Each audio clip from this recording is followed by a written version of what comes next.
Hey everybody, this is Aiden Grimm, El Vigilante, and you're watching Drinking at Mo's. This is Drinkin at Mo's, where we talk about the pros of pro wrestling in the Midwest while sipping on some brews with blessed beers and wrestling. That's my scene. Death matches and lucha libre, it's all so mean. I'm a straight up smart goofball, not no kiss ass. I stand tall when it comes to wrestling. I'm the king. I know every move, every fling. Get ready for a wild time with Drinkin at Mo's, where we don't quit. Drinkin at Mo's, that's where it's at, like a power bomb. We hit hard, never flat. Fucking right, we're living the dream. Talking about wrestling, always a scream.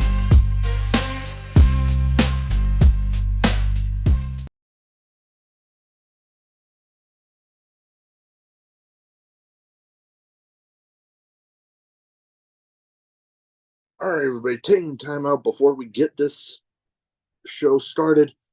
I want to thank Reaper Apparel for having Drinkinatmos be a brand ambassador for their clothing line. They got good stuff. They got t-shirts, they got hoodies, they got beanies, they got lots of great stuff, encouraging everybody to break out of their comfort zone, live their best self, and hey, it's something I try to live every day. Now, be sure when you go and you're finishing filling out your order, use the code Drinking at Mo's, get 10% off, and the link and the code will both be in the description. Let's fucking go. All right, everybody, welcome Drinking at Mo's. Big Mo here. You know the drill by now. YouTube, like, subscribe, share, comment, all that good stuff, because YouTube's algorithm is a pain in the ass. Where most places you can find your audio podcast too, man, that algorithm's a pain in the ass too, but hey, it works. All right, today I'm excited to have with me Aiden Grimm. How you doing? Oh, good man. Thanks for having me. Pleasure to have you.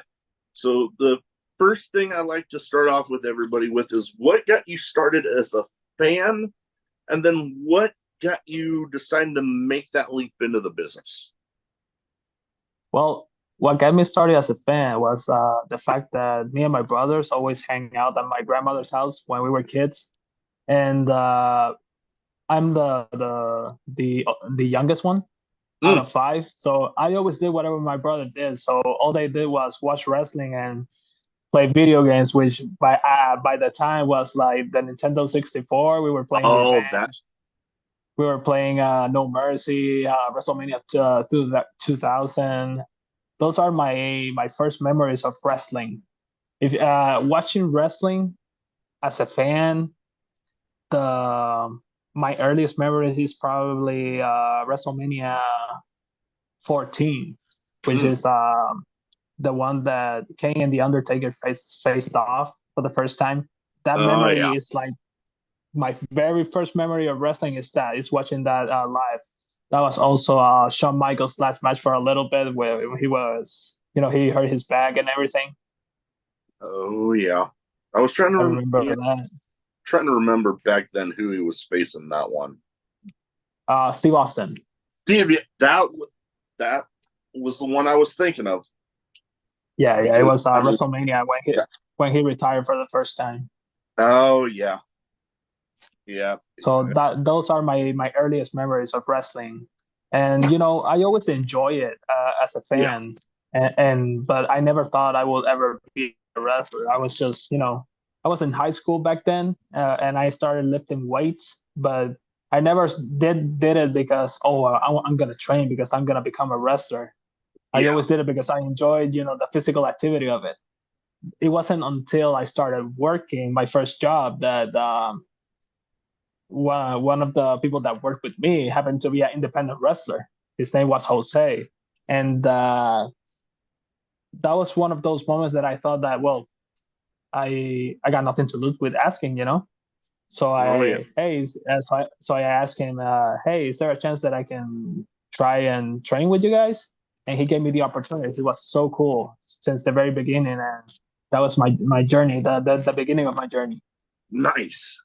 And I love hearing how people end up getting in. I know for me and my fandom, I mean, I was born in '83, so a little bit further back, but Yeah, just a little bit. I mean, there were people I knew watching growing up. It was like back then, there were some guys that like scared the crap out of me. It was just like, oh my God. Like, their Bruiser Brody was one that comes to mind where it was just like, I would see his entrances and I'd be like, Yeah. okay, get me Oh away yeah. from him. He But was a scary then, dude. but now watching back, I'm like, I gravitate towards those intense personas. So I'm like Yeah. watching his stuff back, watching the stuff back from the guys like, oh, my favorite tag team ever, the Legion of Doom. Watching those guys, like I Yeah. remember the first time I saw them coming out with those spiked shoulder pads. I'm like, Yeah. oh my God, that is awesome. And I I think got that lucky. I got the to fa- watch them once I live. think the fact that those characters are so rare in today's time, makes them even more special, and we appreciate them even more now because they're so rare. So that's why I believe that when you think of Bruce Brody, when you think of all those characters from that time, now is something that's missing from wrestling, and that's something that I wish we see more often today. Oh yeah, there were definitely guys back then that you know they blurred that line. Where people knew some of the pre-planned aspects of the business, but there were Yeah, definitely those people that once they stepped outside of their homes, it was like they definitely blurred that line, and you're like, yeah, I know this about wrestling, but that guy's scared.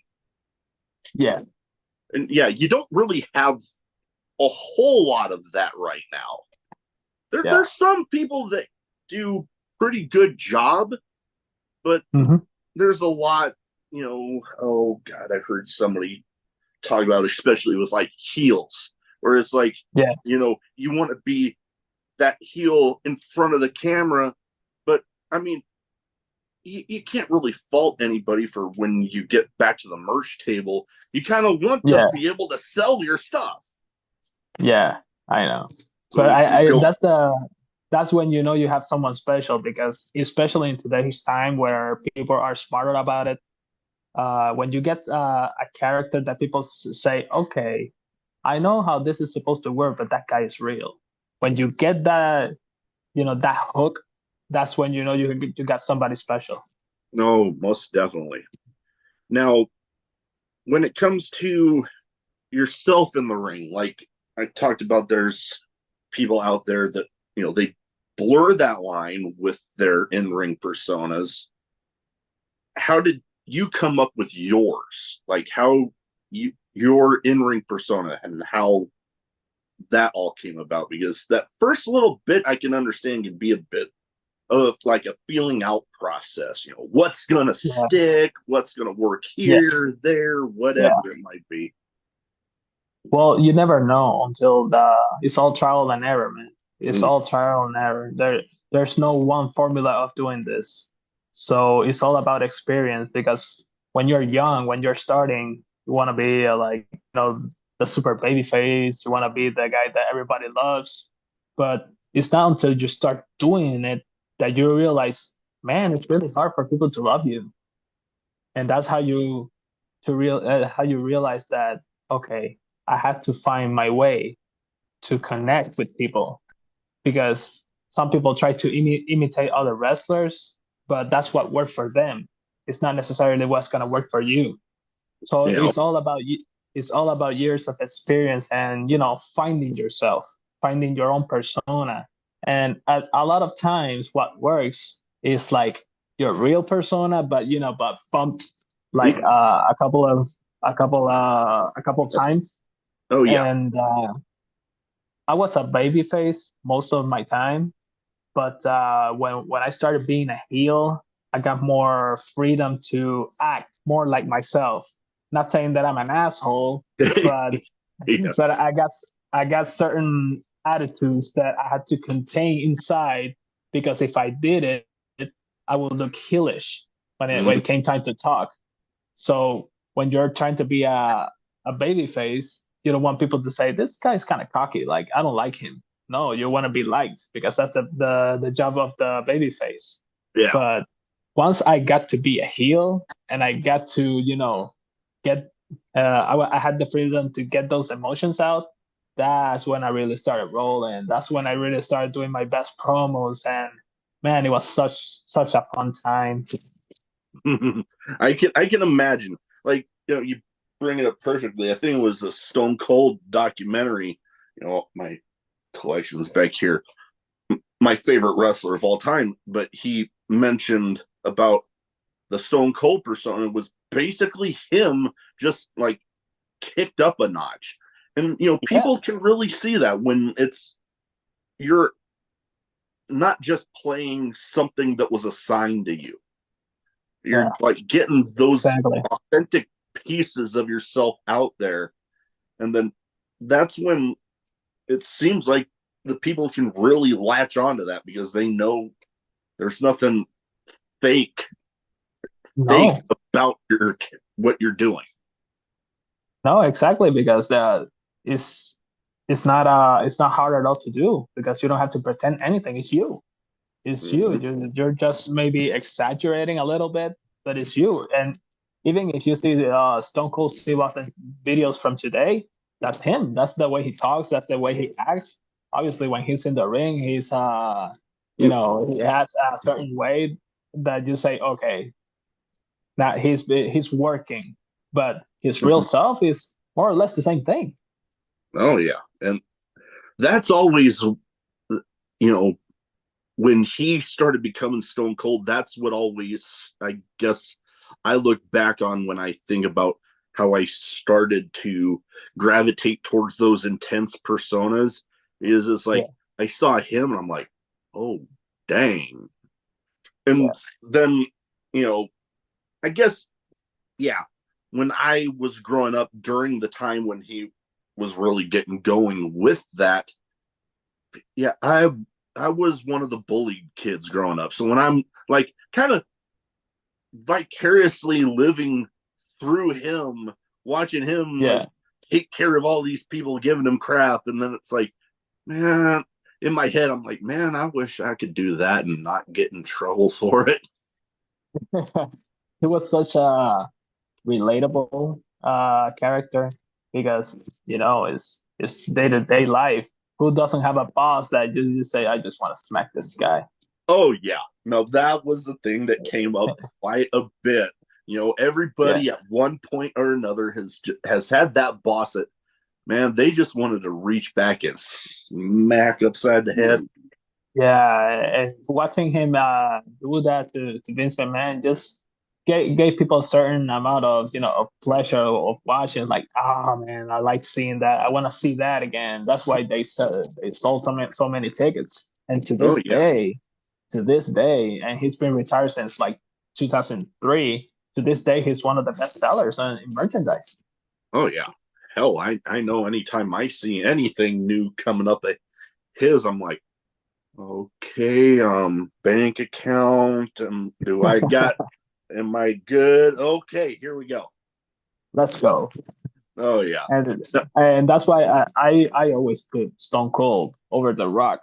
They always are like more or less in the same level, but I will always put Stone Cold because I believe that I don't know. It's just for my own taste. I believe he was better than The Rock. No, yeah, no. I was always more of a Stone Cold guy myself. And one thing you kind of brought up, you brought up Savio Vega earlier. I'm Yeah. spacing off on if it was after we started recording or before, but I remember one of Stone Cold's, and it might have been actually before the Stone Cold persona started. But when he Hmm. first got to WWE, I remember one of his first big feuds was actually with Savio Vega, and Yeah, that's it was correct. that they had that scrap match that Yeah, and the was Caribbean strap match, and they had the WrestleMania match, and yeah, To this day, I remember listening to Stone Cold in a podcast once, and he was talking about Savio, and to this day, he talks about him with such respect. Like he was one of those guys. He was so tough in the ring and made me be better, and that's why he credits Savio a lot. Just like Goldust, Goldust thanks Savio a lot for helping him like develop that character because Yeah. it was Savio's idea when he would do like a waist lock like this, and Yeah. Golda started moving, and Savio Yeah. will be like, "Whoa, whoa, whoa, whoa!" All those things were Savio's idea, and so they gave him a lot of credit for helping them to get to that level that they wanted to get. Oh yeah. I just listened to Dustin Rhodes on Chris Van Vliet's podcast Yeah, today, and I remember he talked about that very situation. So yeah, when you brought that up, I'm like, yep, I just remembered hearing about that.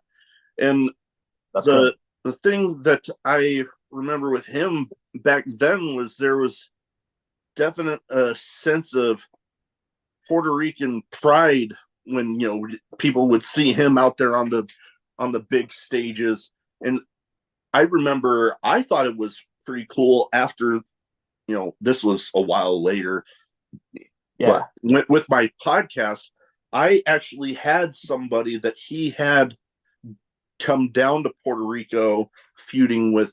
I had him on the podcast, and he actually ended up. I'd have to go back looking because I just passed 300 released episodes. So I'm like, Oh, that's awesome. That's oh, awesome. thank you. But Savio Vega actually, acknowledged that post. And I'm like, wait, wait, did that's who I think that is? That's actually him. I remember talking to Yeah. somebody. I'm like, oh, holy crap.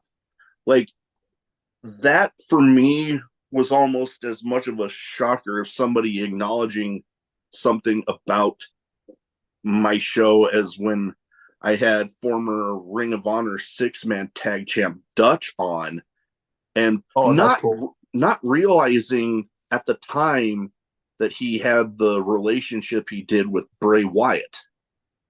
Oh, And I same thing posted, sharing stuff about different episodes, and I'm literally on my way home from work, and oh, oh my god, Bray Wyatt, and then I'm like messaging Dutch right back. I'm like, "Are you friends with?"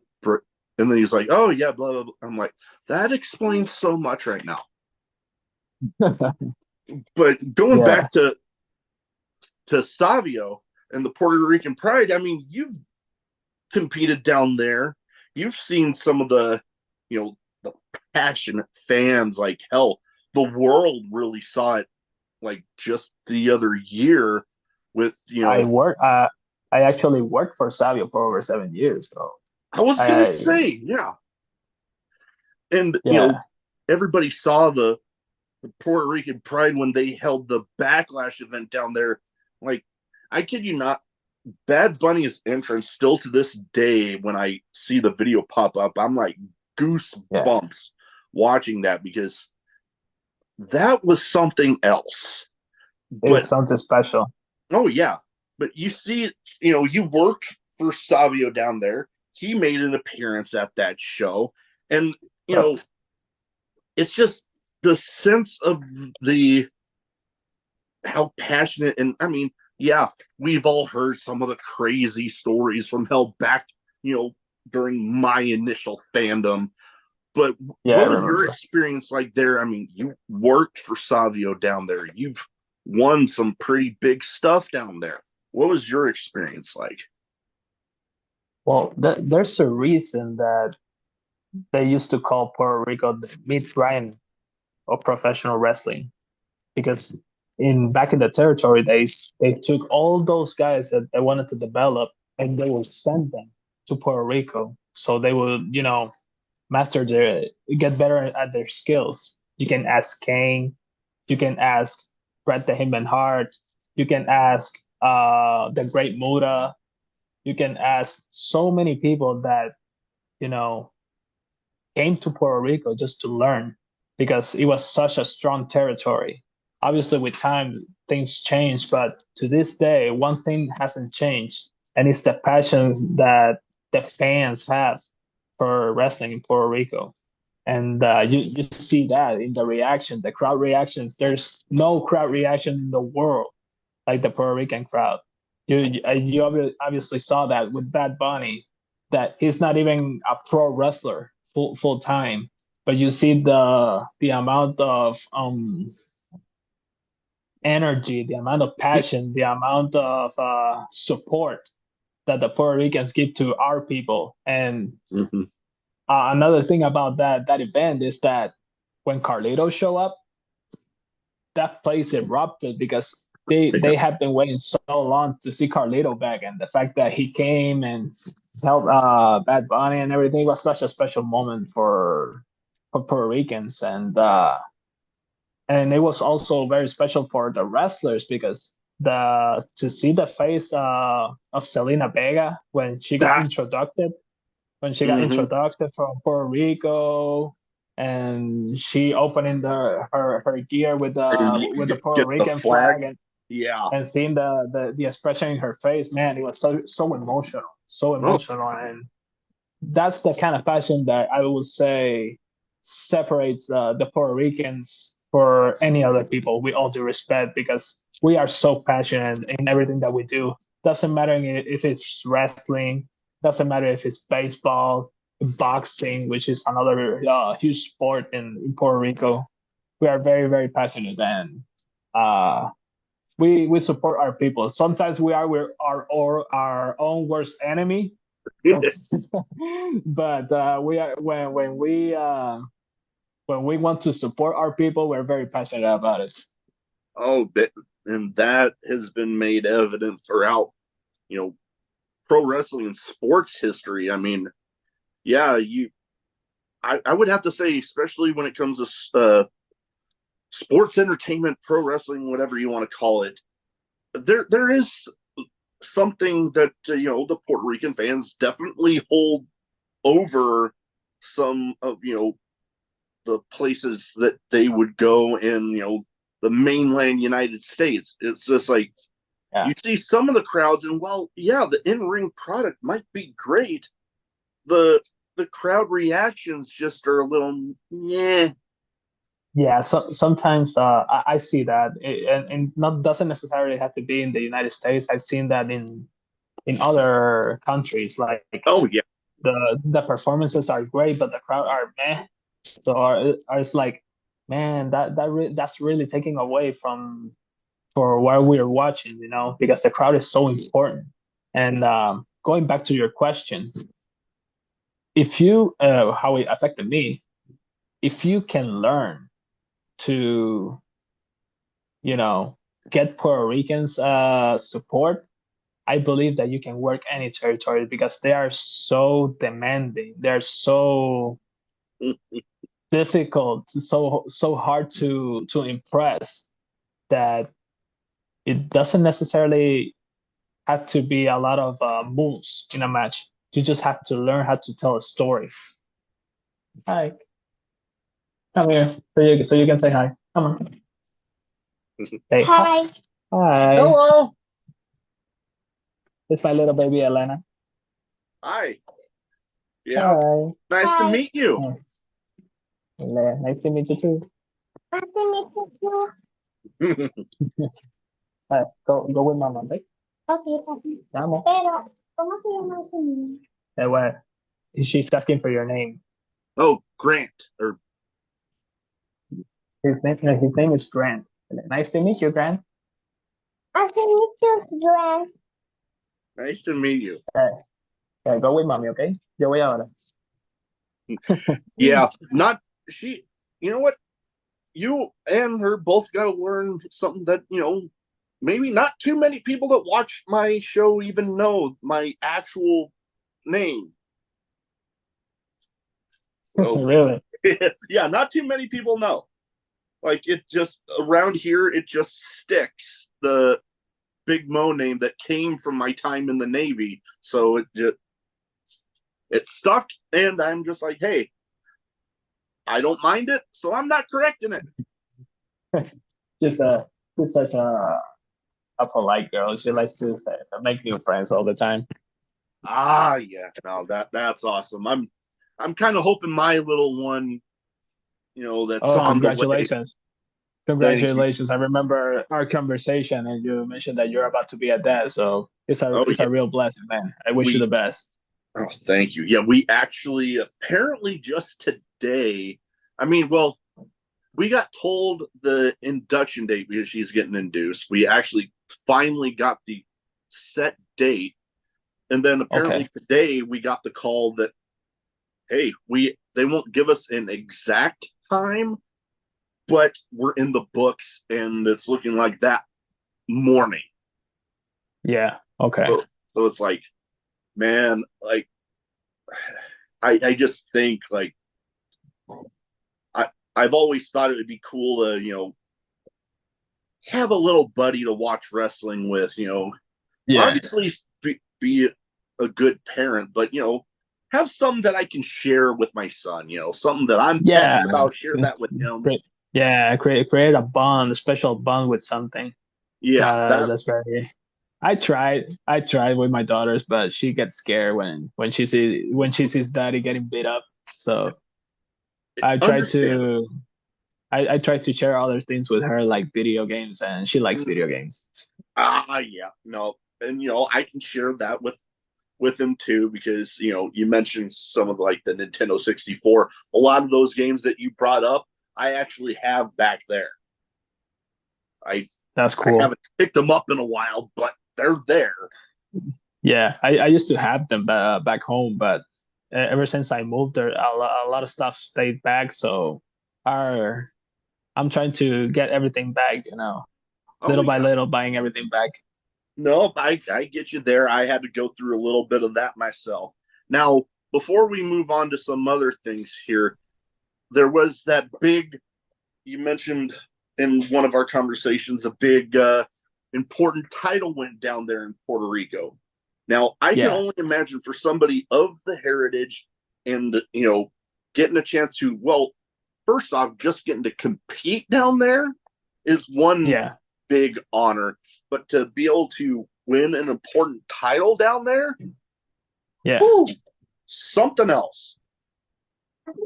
¿Por qué quieres saludar a mí? Un momentito, mami. Hi. Hi. Hello. Okay, yeah, go with mama. Mami está dormida.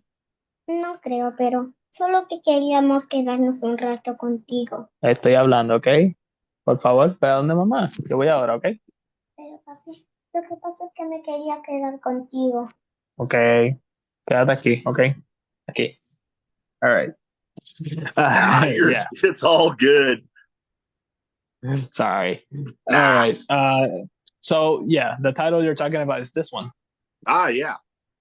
Is the IWA World Heavyweight Championship. It's Nice. it's actually Savio's company. It was I was gonna established say, in 1999, and it has been held for by so many stars, and it was such a pleasure for me to actually obtain the opportunity to hold that title oh yeah. because I grew up watching that company. I was watching WWF, and at the same time, I was watching IWA growing up. So it was so important for me Yeah. to Pero papi, one, become a wrestler, and two, having the opportunity to papi, hold that title. Dime, te escuches algo. Mira, hey, un momentito. Can we pause it for a little moment? Oh yeah, yeah, no problem. All right, we're back, but we're starting to talk about the IWA World Heavyweight title that you got behind you there. Yeah, it's right here. That Yeah, is one, IWA World. that is one beautiful looking title belt right there. Yeah, it's correct. This right here is my proudest moment. Understandable. That is And something. yeah, that's right. That's correct. That is something. So yeah, To get the like I whole was something saying, of that prestige is just something. yeah, man, it's like I was telling you, I grew up watching the IWA since I was a kid. That the Attitude Era was happening, and at the same time, IWA was in his highest point. So watching IWA for me was one of those things that I said that made me say, man, if I can only have the chance to do this one day. And fast forward so many years, the fact that not only I got to be a wrestler, I got to wrestling IWA, and I got to hold the title that I used to watch so many greats like Shane the Glamour Boy, Ricky Banderas, Apollo, Slash Bannon, Chicano, man, Savio Vega. So many great legends from this business have held that title, and to be in the same list with those guys is more than a blessing. Oh, I can only imagine. I know I've in the podcast community, I've had people, talk about me in high regard, and it always ends up, flattering me, obviously. And then some people talking about, some of the people that I'm personally fans of, like, Chris Van Vliet or Sean Ross Sapp. It's like, whenever people talk about me with them, I'm like, man, I'm flattered, but man, maybe one day I'll be on their level. It's all a matter of consistency, man. As long as you put yourself a goal, you keep working hard for it, you be consistent at it, you'll make it happen someday, because it's the same thing that happened to me, man. Really? I put myself long short term goals. For example, when I started wrestling, I wanna get better. I wanna get to a professional company one day. I wanna win a championship. But everything is all a matter of consistency and patience, and a lot of hard work. But Oh, yeah. everything is possible when you're very consistent with it. Oh, yeah. I mean, I've been very lucky with some of the people I've had on, from, one that jumps out to mind, the SATs. They were like one of my first big name people on, and it was right around the time they were having the matches with the Hardys and the Briscoes, and they liked a tweet of mine. I'm like, wait a minute. And it was one of my early, because I was thinking, I started off talking with people from in the business local to me. And then I'm like, those goals. I'm like, man, Yeah. I'm gonna run out of people here sooner or later. Then that happened, and I'm like, might be a long shot, but yeah, let's see if it sticks. And Yeah. then it went from them to, former Ring of Honor owner Terry Silkin, to having champions from Ring of Honor on, to having footage included in pay-per-view pre-shows. Now my 300th episode was with speaking of Ring of Honor star Cheeseburger. So it was just like, Oh, that's cool. It was just like a whole big, some of my first big name people were, some of those early Ring of Honor guys. And, now my 300th episode was with a guy that was big in Ring of Honor, literally got the nod from New Japan legend Jushin Thunder Liger. So it was just like, oh wow, that's amazing. Oh yeah. And now, with wrestling, here in the States, it's like, okay, there's definitely a difference. And then, going to, believe Milwaukee, Wisconsin, where you're from, if I looked it up right? Yeah, yeah, that's what where I moved. Yeah. Definitely a difference in weather between the two, especially when you Oh, get to this time of year. definitely. Tomorrow is supposed to be like the sensation of negative 20, so Oh, jeez. And it's gonna be tough. just when I thought it was getting cold around here in Omaha, Nebraska, like we're inching close to zero, but we haven't gotten that far yet. Down Yeah, to that. and really, and it hasn't snowed that much either. It's like very very little snow today, and all of a sudden the temperature drops. Boom. It's been weird, and I'm just hoping that there's a thing that my wife and I have done in honor of our twin girls that passed. There's the in the national cemeteries. There's a Wreaths Yeah. Across America thing. Well, Okay. our girls, with me being a veteran, they were able to be their ashes were be able to be placed there. So we go and we Okay. place a wreath with them. So Okay. the past couple of years, it's been brutally cold. So I'm like, maybe not so cold this year. Yeah, yeah. That's tough. That's tough.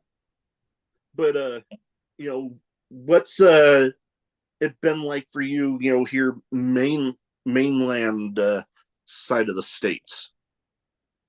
Well, actually, it has been a change for the better for me because I love Puerto Rico. It's my home, but things there economically are not the best right now. So I have a family too. As you see, my two girls, my Yeah, wife. So I had to make a decision, and it was really hard for me because I left at the peak of my career in Puerto Rico.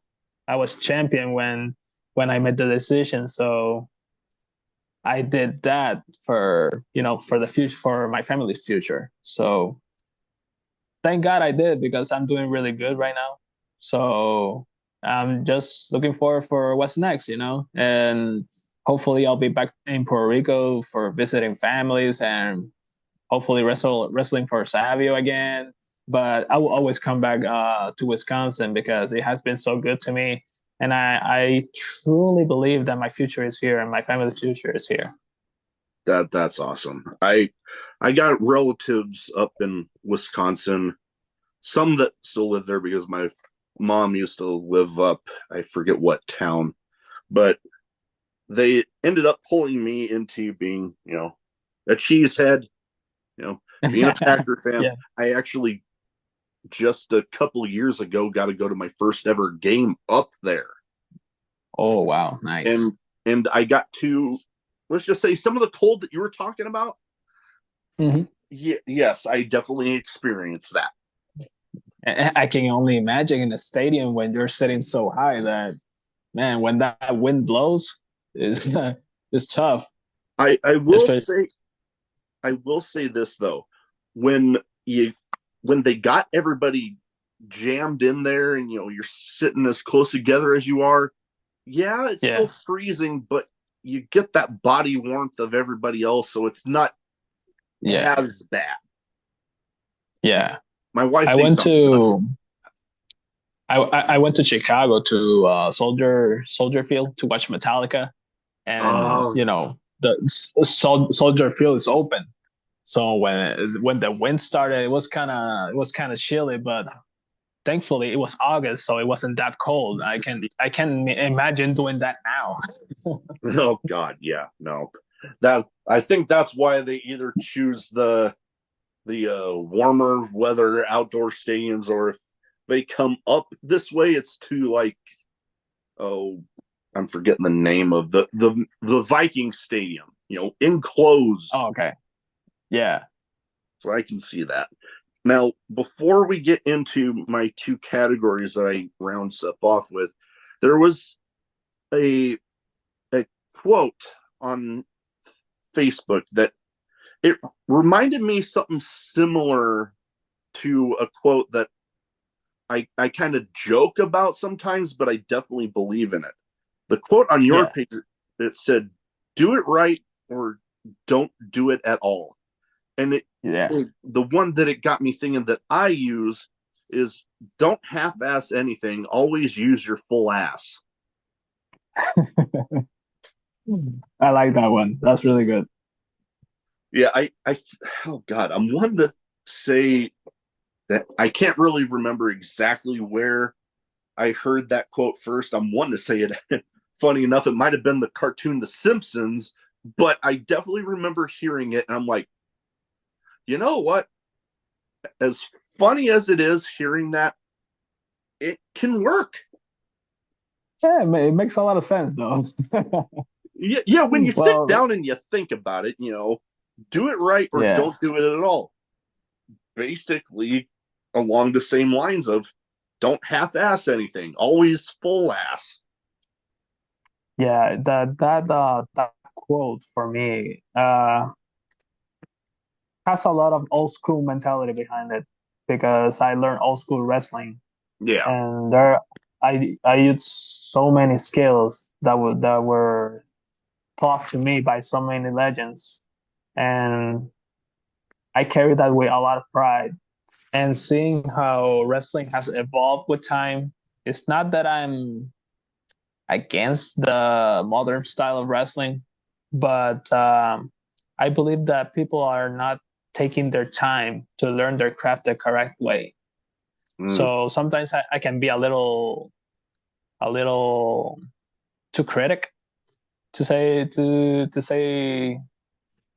pretty, but that quote has a lot of old school mentality behind it because I respect wrestling so much, and I absolutely hate when a lot of wrestlers nowadays make it look so funny, so phony, and wrestling is something I respect so much. I loved it since I was a kid, and I think it's something that should be protected.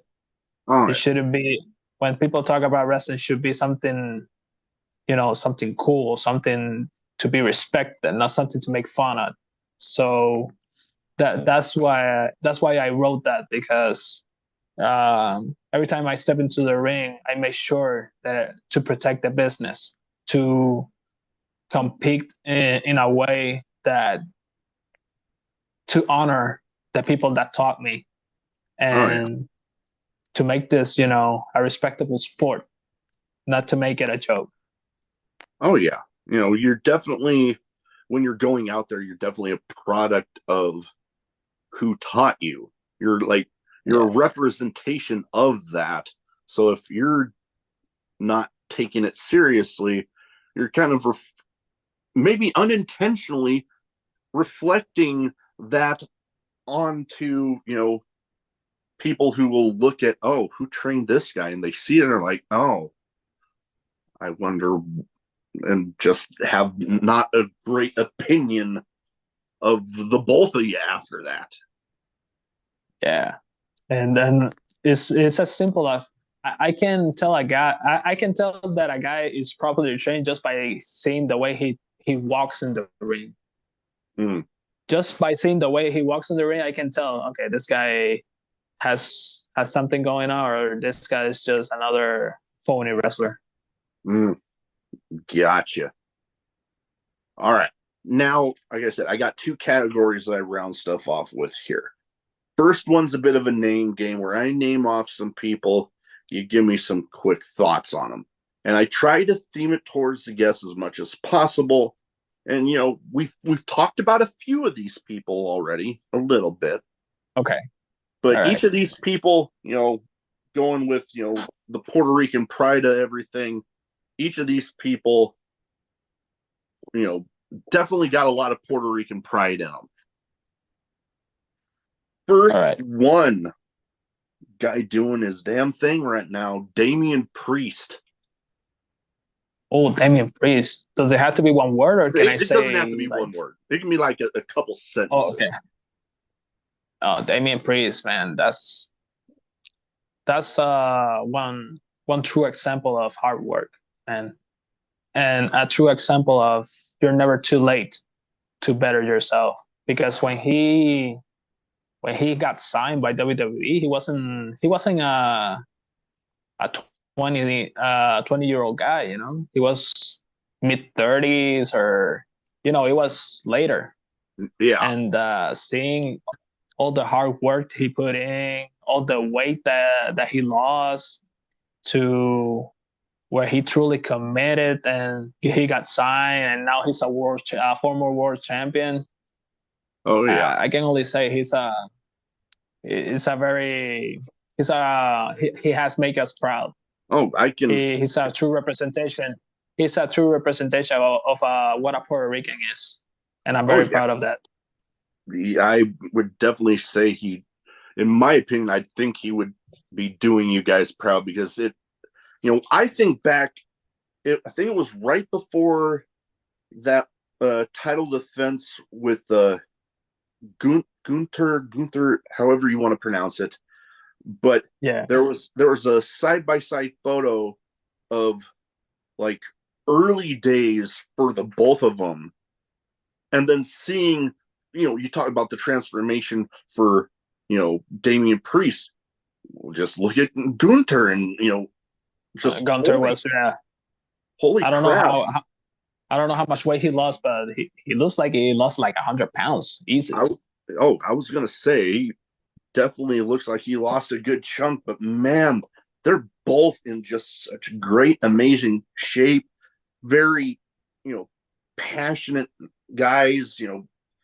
Damian Priest, definitely not shy about showing his Puerto Rican heritage, which, I mean, who can blame him, man? You guys definitely showed the world on a just a global scale what you guys can put together with that Backlash show years ago. Like, people look back on some of the international shows that have happened since then, and they're like, Yeah, they go back and they watch it and like, yeah, when they decided to do that one, that was like, holy crap, maybe we need to do more of these international ones off of that. I I I truly believe, and this is just my opinion, I truly believe that Puerto Rico set a standard for other countries because when you see France, when you see the other crowds that are overseas, they have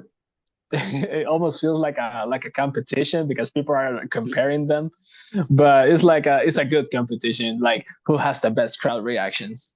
Oh yeah, like you see the noise from the crowd literally shaking the cameras. Like, oh Yeah. man, goosebumps just thinking about it. All right, next up, a guy I've actually got to meet on a couple of occasions. I I got a DVD cover signed by him around here somewhere that I'm waiting to get framed up. But hell, he's doing his thing with the Judgment Day right now. Carlito. Carlito, man, he after Savio, he was the guy that made it to WWE and made a name for himself, and it was so special because by that time, that's when I was a teenager watching wrestling, and that made me feel so proud watching him because you know he's so talented, man. He's so Yeah. natural. Everything he does is so effortless. But and I truly believe that he could have been more in WWE.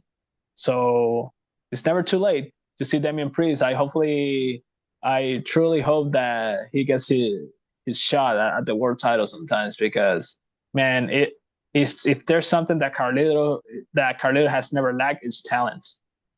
Oh yeah. You know what? You bring up a thing that, hell, it just got me thinking.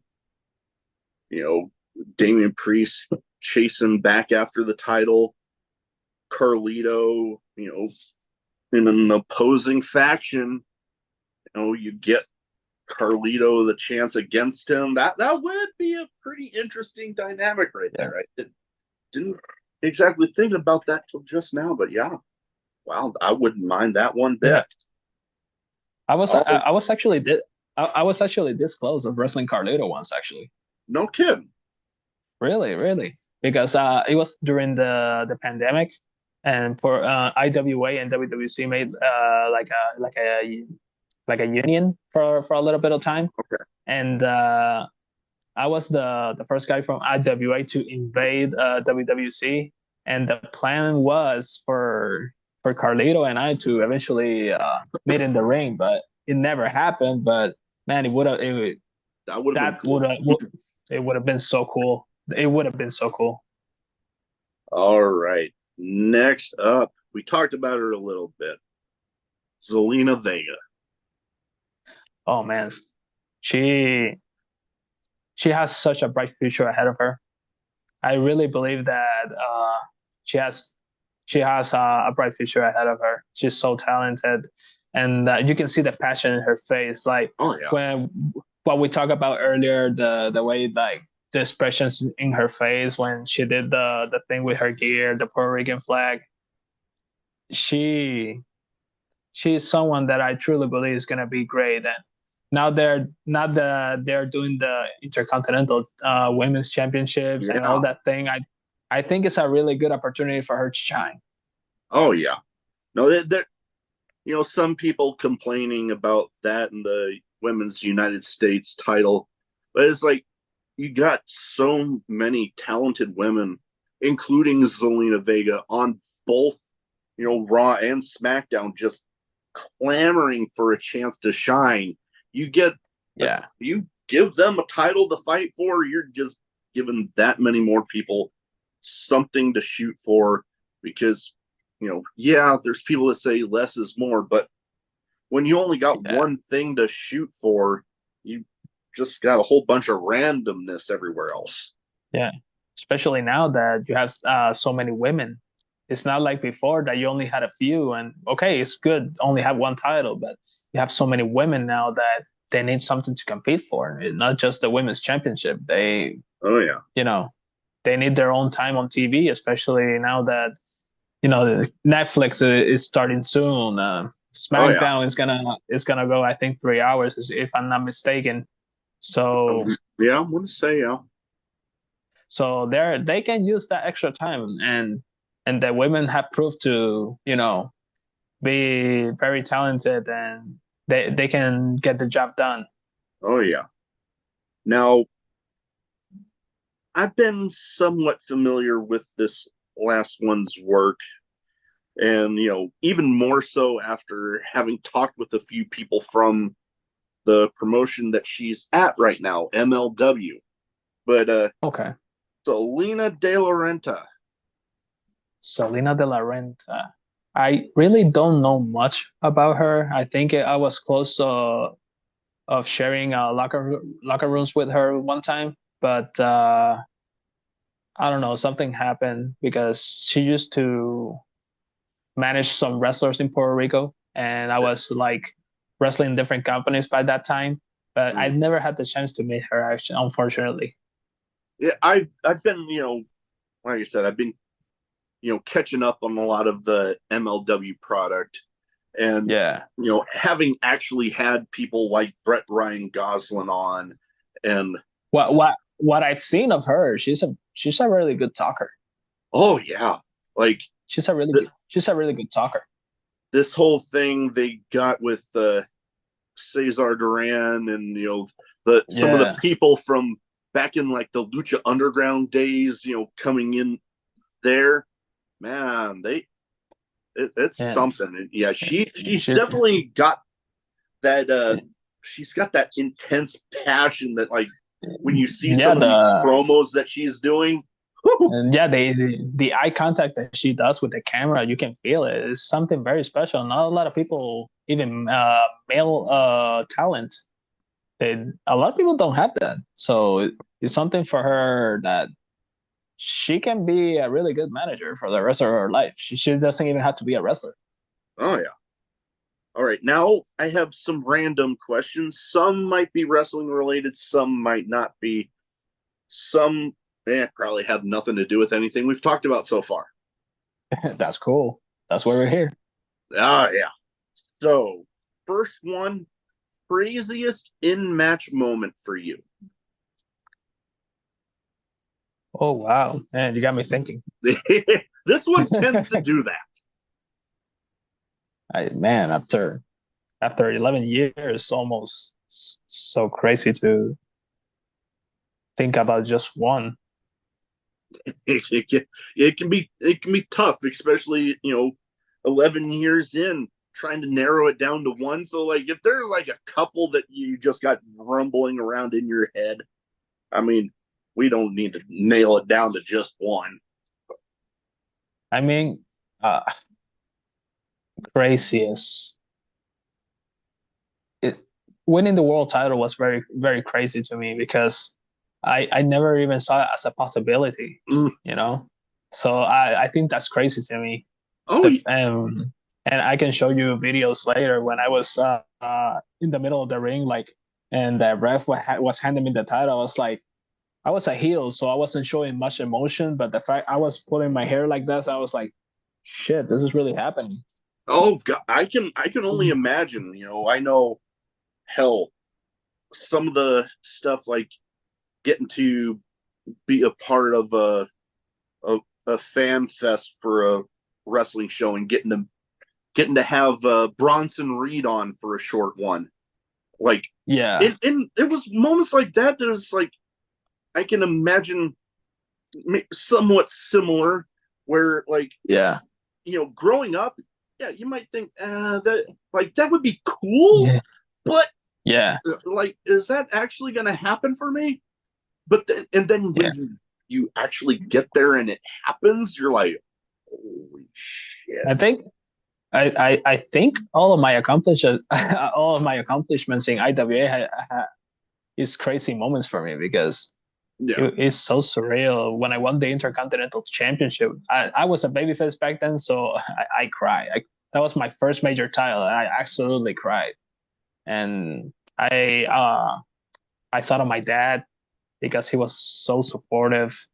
But he died when I was 10 years old, and he always taught me, "Hey, when I'm gonna build you a ring, so you can be a wrestler. I'm gonna build you a ring." And he never got to do that. So when I got that title in my hands for the first time, I couldn't hold the tears back.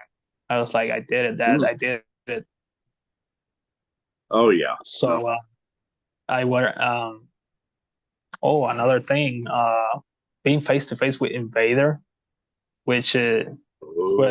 we had like a little bit of a stand up in the middle of the ring with the microphones. That was a really crazy moment. And winning the Chicky Star Cup, that was really, really, really cool. The Super Medical Cup was really, really cool. So all those accomplishments has been like crazy moments for me because Oh, I couldn't even dream of them, you know? oh yeah, no, it's definitely one of those things. Like we were talking, growing up, you think, oh man, that would be cool to one day do that, but you never actually see yourself in that spotlight doing that, and then Yeah, all the hard work that leads up to it, and then like boom, you're in that moment and it happens. yeah. And when I challenged for the world title for the very first time, uh, this wasn't in ring. This was a backstage interview. I was gonna wrestle Richard Holiday that day because he was the champion back then, and I was doing the interview and stuff. And all of a sudden, Sabio shows up in the interview, and he says he starts giving me like motivational words, and at the end of it, he says, you have my blessing." And so have Savio Vega's blessing. That was a really crazy Oh one. yeah. Especially in his own style. El tío Savio Vega te bendice. It was like, this is so cool. Yeah, man, kind of getting goosebumps stuff just hearing about Yeah, that. That's that's why I say you got me thinking because I got so many memories that it's so hard to pick just one. oh yeah, no, it can definitely be hard to pick just one. Definitely, I know. Hell, even just watching wrestling and some of the stuff that I've been able to see in person, there's Yeah, there's definitely moments that kind of jump out, but to be able to try to nail it down to just one as the craziest thing that I've seen, That can be kind of hard to do. Yeah, another crazy thing. It's all about, the stories you're involved in and the moments that you create with time. Do you remember Slash Bennett, Flash Flanagan? I the, He, Vaguely. he he used to work in OVW at certain Okay, point, yeah, yeah. and he's a legend in Puerto Rico. Like he used to work as Slash Bennett in Puerto Rico, and he always used to, you know, carry this with him, the candlestick. So I was doing a candlestick on a pole match with Noel Rodriguez, and in the he had me cornered, like in a lot of trouble, and Slash Bennett comes in and he hands me the candlestick, his candlestick, and that's Oh, how I beat Noel. And after that match was over, that I won, I went to the locker room and he was there, and I was like, "Thank you for your help. You really saved me." And he said, "Keep it." And from that point on, I started using the candlestick as my signature weapon. So nice. that's why I say do it right or not do it at all, because everything has to have a purpose. Everything has to have a reason. Not just carry a weapon because, oh, this looks cool. No, this means something to me. Mhm. Oh yeah, definitely a good personal story behind that one. Now, I've had this talk with a lot of people, different states having their lottery jackpots, and they'll go up to like so much money, and they'll say like something like it will be to the point where like it will be what I like to call fuck it money. Where like just an abnormal amount of money that stuff that you would never think of being able to afford before having it. And Yeah, people would talk to me about, oh, you never be able to spend that much money. I'm like, if you give me fuck it money and tell me I have to spend every bit, watch me. What is like one of the first things you would get if you had fuck it money?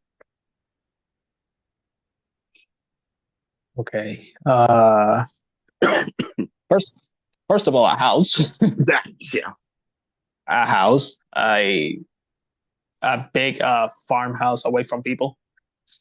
I think I can that. see the definite appeal to that. I mean, growing up in a small town, my wife wants to have something like that someday, and I'm like, man, I've grown up in a small town. I've had to drive over an hour just to get to anything. I don't want to do that anymore. But it's just, Yeah, who knows? Maybe one day it'll be one of those happy wife, happy life things, and we'll end up having yeah, it. yeah. I'm being a country boy at heart, so I think I love being in the countryside. The peace of it Oh yeah. is something that I treasure very much, more so than I don't know, material things. Although I do like collecting stuff, Yeah. No, but I get you there. living but living in a peaceful place, that to me is like, man, doesn't get any better than this. Oh yeah. They're like I said, I can see the appeal to it. Having, going outside and it's just quiet. You Yeah, don't have some of the hustle and bustle of the city. It's just quiet. yeah, just There's something a nice big about that. a big nice place so the girls can run around, have my dog run around, so she's happy too. Oh So yeah. my wife can grow her plants and do all her bakings in peace. It sounds like a dream, actually. You know what? It does sound like a nice one. Yeah, because hell, talking about baking, my wife, master. And you know what? Hell, talking about food got me thinking. Favorite food? Favorite food? Uh, Anything that is barbecue grilled. Ah, yeah, yeah. Yeah, I'm I love steaks. I love ribs. I love man. anything that has to do with a barbecue grill. Yeah. That, Oh, that's my favorite kind of food.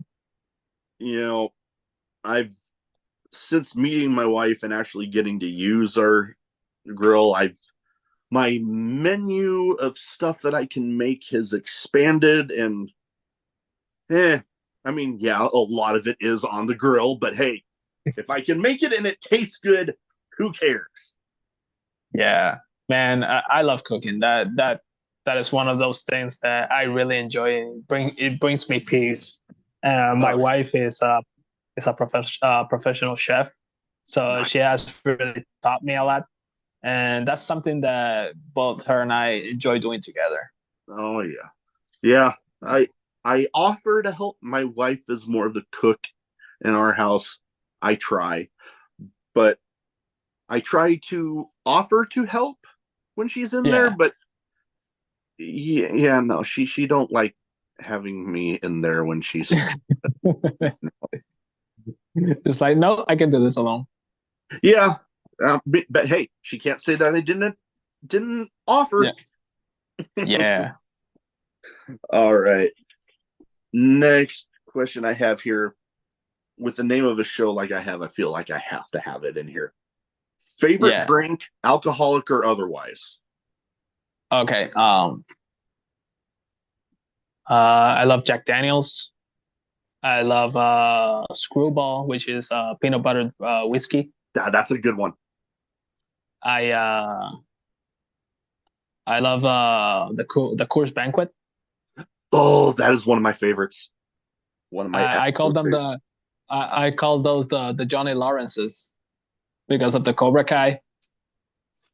So sometimes I'm playing video games in the living room. I was like I told my wife, hey, give me one of those Johnny Lawrences, please.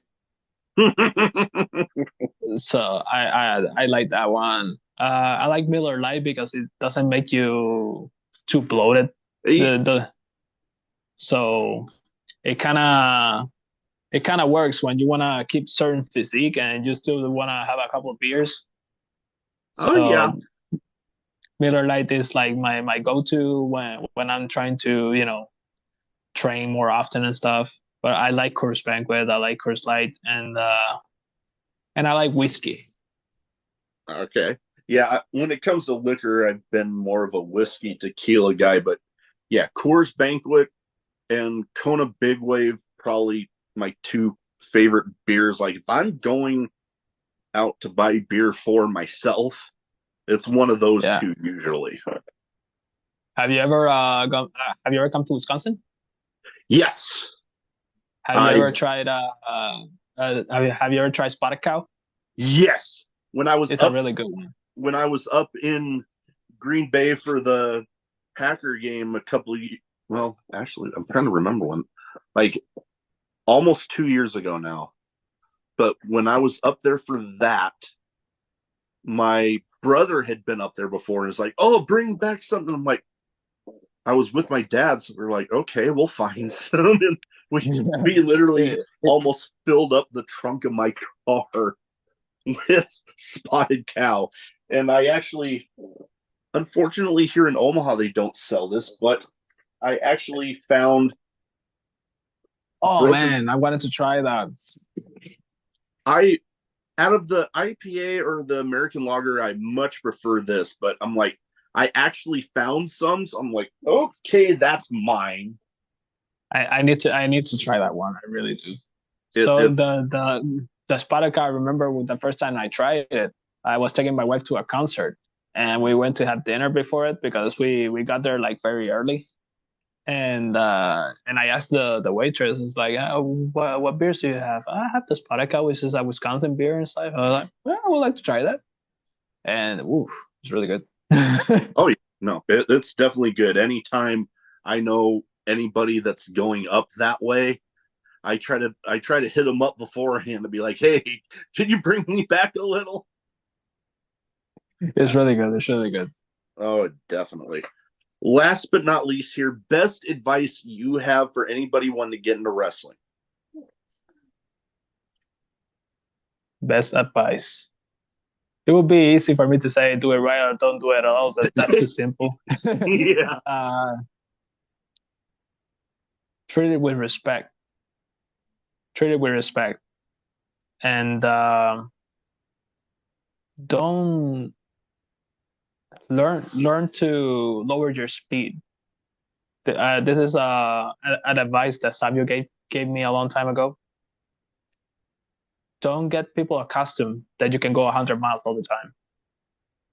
Don't get them accustomed to that, because the second that your body doesn't allow you to do that, they're gonna think you suck. Mm-hmm. So learn to lower your speed. Learn to work the crowd. Learn learn to work, not just perform. Learn to work. There's a difference between being a worker and a performer. It's better to be a worker. Oh yeah. Hell, we talked about Dustin Rhodes and some of the stuff he said about Savio. One of the things I remember him saying was, back when he started, it seemed like just about everybody could work. Not so much today. So very good advice, because there is that difference between working and performing. That's where the old school mentality comes to play. Like William de la Vega is one of my biggest mentors in Puerto Rico, and he always taught me the same thing. Learn how to be a worker, because there are plenty of wrestlers. Learn how to be a worker. Learn how to be a ring general. And this is a fact that almost nobody does this today tells me that I did something right in my career. When I won the world title, I did that whole match on the fly. I call it all on the fly, and I can't think of a lot of wrestlers today that can say, "Oh, I call my matches on the fly." No. Yeah. There's people that I guess would like to say that they can, but you can tell those that actually they can don't. versus those that just think they can. Yeah, a lot of people can't do it. So I believe it's a lost art, and that's why I say, if you want to do this, treat it with respect and learn how to really work, not just perform. Don't do moves because they look cool. Do moves because they work for the story. Mm-hmm. Definitely great advice. Now, before we go, where can people find you social media wise? So if they don't already have their eyes on you, they can go ahead and get them there. Well, I usually just use Facebook and Instagram, so you can find me Aiden Grimm in both of them. Instagram, I am just Aiden. So or just type Aiden Grimm. I'm gonna pop up real quick. I don't use Twitter anymore. I really never understood it. And so some of the people on there are toxic, anyways. Yeah, I'm very simple. Just those two. Hey, nothing wrong with that. Keep it simple. We'll definitely get all of that in the description. Well, that is about all I have. Thank you so much for taking the time to talk to me tonight. Best of luck out there. Hopefully, getting back down there to Puerto Rico. Give your best to the family and have a good rest of your night, man. Thank you, man. It's been a pleasure. Thank you. Here's the thing with the fucking button.